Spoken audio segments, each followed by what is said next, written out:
I believe the dwarves from the Tontatta tribe once lived in a village called Haugen, located on a branch of the Adam tree in Elbaf. And here's why I think that might be true. The name Haugen is actually derived from a Norwegian surname and place name that comes from the Old Norse word Hallgod, which means a small grassy knoll. In Norse mythology, dwarves often lived in underground halls and realms like Nidavellir. Now, the Tontatta kingdom is located underground beneath Riku Palace in Dressrosa. If the Adam tree is meant to mirror Yggdrasil, the world tree from Norse mythology, which holds multiple worlds, it's entirely possible the Tontatta were connected to it over 900 years ago, suggesting Haugen was a suitable home for them. Now, you might ask, why would the Tontatta leave Elbaf if it's so rich in resources?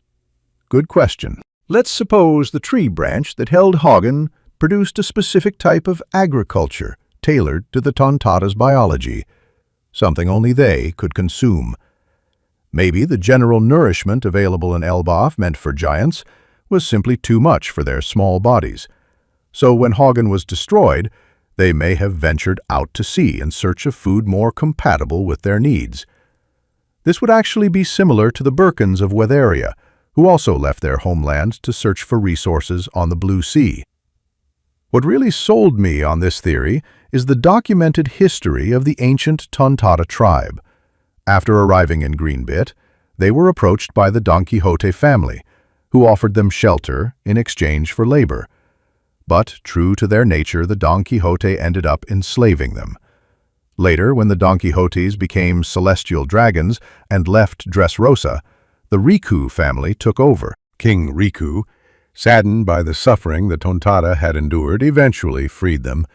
And after forming that bond, do you know what kind of flowers the Tontatta planted all over the King's Plateau? I used to know this. Lawrence, you remember? I thought it was lilies, but that's not it. Sunflowers. Yes, that's it. And you know what sits in the middle of all those sunflowers? A giant tree. A tree that not only echoes the culture of Elbaf and its worship of the sun god, but also symbolizes the very root of the Tontatta's original home, Haugen.